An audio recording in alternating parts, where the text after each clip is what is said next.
Hey guys, what's up? Welcome to iGyaan. In this video, we're going to talk about the iPhone 17 and how I think that this might actually be hiding one of the best upgrades that we've seen in a while. So let's quickly get into that. But before we do, this video is available in multiple languages. So you can click on the sprocket on the bottom right and choose the language that you prefer to watch this video in.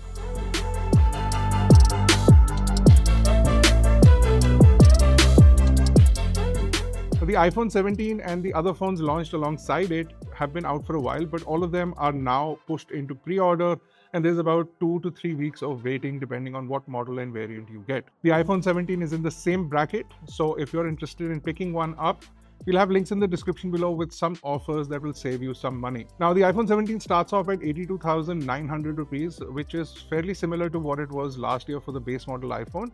But this time around, you get 256GB of starting storage, and the only other variant available is with 512GB, which costs around 1,02,000 rupees. So there's a massive jump between the two variants. The 256 is going to be more than enough for a lot of people, and I suggest that unless you do need that extra storage, don't let yourself feel that you do. At 82, you're already getting some cashback offers right at launch, and there are going to be some additional offers coming for the Diwali seasons. So make sure you scour around to find the best deals, and if you can claim that GST input, you can save a lot of money. People getting these phones for around 60 as well. Now, if we talk about the design of the phone, it's very familiar to previous generations. It weighs in at 177 grams and is only 7.95 millimeters thick. Of course, not as thin as the iPhone Air, but it's still extremely slim. They've rounded off the corners and they feel really comfortable in the hand. If you want to use it without the case, it works well without it as well. It feels really good in the hand. Now, colors are available aplenty. Lavender has been something that people have talked about. My personal favorite is the sage green, and if you get it with the matching silicone case, it's a great package overall. I would highly recommend that. And again, I'll have the link to the case in the description below as well. All of these are also sold out, which is really interesting to see that the cases and the iPhones are both sold out. The phone is IP68 rated, which has been the norm for a while. It is water resistant and dust resistant.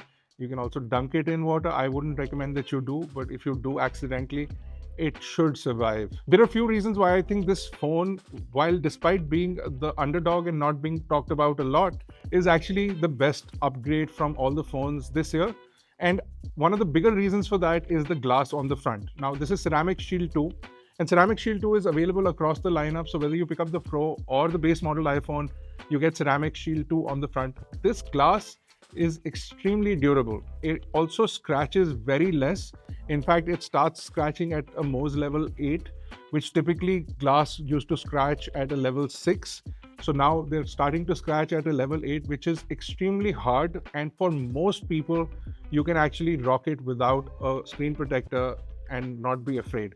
In fact, this glass is also strong, so it doesn't shatter as easily as you would have seen in some drop tests and other tests that people have conducted on these phones. But more importantly, we've had this phone for a few weeks and we've shot on it, we've used it extensively, it's gone through multiple hands, and typically we start to see some micro scratches just from wiping the screen with microfiber cloths and such. But this time around, it is completely immaculate for the simple reason that this glass is mostly harder than anything that you will rub on it for most of the cases. So you can actually use this without a screen protector, but if you're somebody who likes their glass pristine for a really long period of time, then a screen protector is definitely recommended. So that is one of the main reasons why I think that this is an underrated sort of underdog phone, but there are many other reasons, and the second big reason is going to be the display. To talk about the display, there's also an interesting anti-reflective coating on the glass, which while it does reduce the glare considerably, you will not see it completely be without reflections. A lot of people thought that it's going to be like the nano anti-reflective coating that they do on studio displays, but no, it's not like that at all. It is something that reduces glare and reduces reflections, but you still see them, but they are considerably less. You also have an OLED display on the inside, the same as the Pro phones, 460 ppi pixel density, 3000 nits of peak brightness. This display is fantastic. It's got really good color reproduction. 100% coverage of the DCI-P3 color gamut. One of the best displays that you can put in a phone, and now you also get ProMotion, so 120 Hz in the display, which is a norm for phones in this price bracket, but iPhones with the base model always used to have 60 hertz. So if somebody is coming from a base model previous generation iPhone to the iPhone 17, you will see that massive upgrade, and you will see the smoothness in the operating system and in just day-to-day usage as well, but also through other things that you use on the phone. So that is an appreciated and welcome upgrade. Now the display also has brightness as the Pro phone, so you get 3000 nits of brightness. It can also go down to 1 nit to preserve for that always on display, and it can also go down to 1 hertz from the 120 hertz again for that always on display. So it will save you significant amounts of battery life while keeping the display on in low light environments if you do choose to keep that always on display. The display is still a 6.3-inch display, and that's the only variant available. If you want a bigger phone, you'll have to either choose the iPhone Pro Max, the 17 Pro Max, or the iPhone Air, which is their new big phone of the year, but it is slim, and we have a separate video for that coming out, so stay tuned for that. This display has been excellent for this phone, whether you're indoors or outdoors. It's going to be great for you whether you're consuming content or playing games, and we'll get into that gaming section in just a second. But this display has excellent color, great viewing angles, excellent amount of brightness, and it's 120 hertz, so we have really no complaints with this display. The glass gives it that additional protection. So the display package with the glass is one of the bigger reasons why I think that this phone is an underdog upgrade, but there are many more. So let's talk about those. Next up, we go inside the phone. We have an A19 chip with 6-core CPU, 5-core GPU, and a 16-core neural engine. Now, every year a new iPhone launches, people will recommend to you that you go pick up the Pro phone from last generation. You'll find a lot of these experts online telling you to pick up the Pro phone from last generation because you get all of these added advantages and you get the Pro chip and XYZ.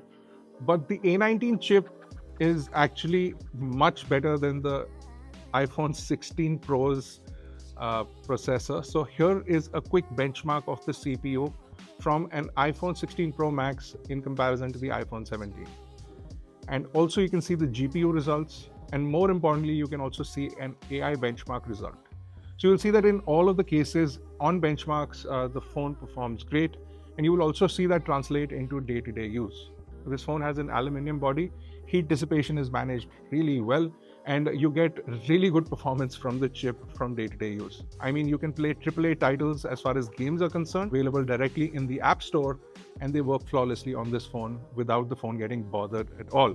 Battery life is also managed really well thanks to the efficiency of the new A19 chip, and basically at this price bracket, you're getting the best performing chip in the market on the iPhone 17, even if you compare it with all the other Android alternatives. So this is going to be basically the most powerful phone that you can buy for, depending on how much you pay for it, for under 80,000 rupees. Now, it also has a lot of capability for inbuilt neural tasks. While Apple didn't talk about its AI features, it does have a lot of those available, whether you short press the camera button to access visual lookup, or whether you use some of the built-in AI features like live translate and all of those. The neural engine allows you to work with all of those features and gives you a really good output. While it is not as powerful as the Pro chip, it is much more powerful than what we've seen in an upgrade previously, and it actually beats the Pro phones from last year. So you're getting a much more improved chip. Next up, let's talk about the battery. The physical size of the battery is slightly larger, and if you're in a country where the SIM card tray is not there, you get that additional space for the battery, so the battery is even larger. But this time around, you do get faster charging as well. So if you pick up the 40-watt charger, which is a special charger that Apple has made this time around, which has a new charging protocol, and Apple is the only one who's selling it presently. This phone will charge at 40 watts and give you 50% charge in 20 minutes. So you get really fast charging, and you also get a 30 watt of wireless charging. And more importantly, the battery life has been really impressive on the base model iPhone. We've seen about a 30% improvement from previous generation in our testing. And we've seen that even through rigorous testing, you can get about a full day's worth of battery life on the iPhone 17, which is really impressive. For everyone, it will vary, but we think that the battery life has been managed really well, and the efficiency of the A19 chip is really reflecting in the iPhone 17. Next up, let's talk about the fourth main reason why I think that this phone is a great upgrade, and that is the front-facing center stage camera. Now, the center stage camera is a really interesting 24 megapixel sensor. Now this 24 megapixel sensor gives you an 18 megapixel actual output, and you can choose whether you want a vertical capture in the sensor or a horizontal capture, and you can do that all while holding your phone in the vertical position. This makes for improved ergonomics for capturing photographs. If you're clicking selfies with a group of people, this makes it easier. But more importantly, you can also capture video up to 4K 60 FPS with this phone held in vertical position, and you can capture horizontal video. Now this is available again across the lineup for all the new phones, which is why even in the base phone you get this feature, and it's going to be used a lot. And if you're somebody who captures content, having that additional ergonomic handle and getting horizontal 4K 60 video, which is stabilized, it looks really good quality video. It works really well on this phone. Image quality is also impressive. Colors are really accurate on the front camera. So I think the front camera is definitely one of those upgrades that I think makes this phone really worthwhile. Now finally, let's talk about the rear cameras. These are also improved upgrades, and I feel that this is going to be something that a lot of people will debate about, but you're getting really good cameras at the back. You're getting two 48 megapixel sensors, dual fusion cameras. The main 48 megapixel camera is an f1.6. You get really good low light capability for photographs. You can choose a 24 megapixel or a 48 megapixel shot. You can also do a 12 megapixel telephoto 2x image, which looks really good as well. So you can get a 12 megapixel shot for a 2x zoom, and it is optical quality. So think of it as a 2x telephoto sensor built in, but you can actually capture a 48 megapixel shot and then sort of zoom into it to get even better results. For a lot of people, you won't really miss the telephoto camera, but if you do need it, then of course you have the option of jumping over to the Pro phones, but it does fulfill the need of the telephoto camera. Here are some samples that show you that you can actually zoom in considerably into images without losing quality. And if you're somebody who uploads to social media, you'll get really good zoom quality from the built-in cameras. Of course, you do also have a 48 megapixel ultra-wide camera, which does have an f2.2, and you can get really nice ultra-wide images. In fact, while you're zooming in and out of the entire range, you don't even feel the shift of the lenses because they've been positioned right one over the other. And also built in is a macro mode, which gives you really impressive results. Here are some macro shots to show you how that looks. And then let's talk about videography, because you get 4K 60 video as standard. If you want to go to slow-mo, you get 1080p at up to 240 frames per second, which is nothing new, but you can get cinematic video at 4K 30 on this device built in. You can also get Dolby Vision.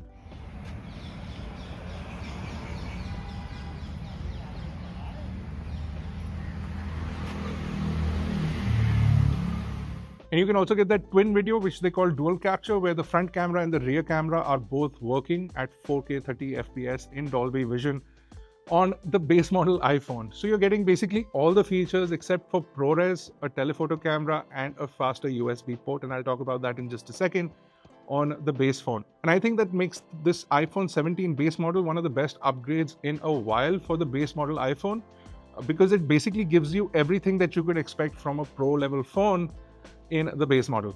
Now, there are a few things missing which I think are just missing because they wanted to. I don't think I've ever used the USB port for transferring anything in the past 4 to 5 years, but off occasion, if you do need to, that additional speed does help, especially if you're capturing video in 4K 60, and if you have a longer video and AirDrop sometimes will not work, you can capture it onto another device. You can attach an SSD, transfer it to that, because you have an older generation of the USB port. And I don't think it's an expensive cost difference in just replacing this port with the USB 3.1 port. And I think that that's something that is an unnecessary miss from Apple. Overall, I feel that this phone is a really good package. You've got a really good build quality with IP68, Ceramic Shield 2, I think unsurpassed in this category. Good aluminium frame, great colors this time around. You also have toughened glass on the back. It's not ceramic shield like the Pro phones, but you do have toughened glass on the back. You've got 48 megapixel dual fusion cameras, the center stage camera on the front, the same display as the Pro phones with 120 Hz, and a more powerful than last year's Pro phone chip on the inside with great battery life and great charging speeds. I think that we've got a winner here as far as the base model iPhone. And for a lot of people who have asked me, I've recommended them to pick up the iPhone 17 because it fulfills mostly all categories for a lot of people. And with that 256 gigabyte of built-in storage, it's going to suffice for most people. Unless you're somebody who's capturing tons of content and tons of video, you can pick the 512 gigabyte variant or even jump over to the Pro phones where you get up to 2 terabyte of storage. Well, that's our video. What are your thoughts on the new iPhone 17? If you did buy one, what was the color that you bought? If you have one on pre-order, let us know what your color is. If you're going to buy one, let us know what color you're going to pick. And any other thoughts that you may have, drop them in the comment section below. I'll see you guys in the next one. Take care. Goodbye.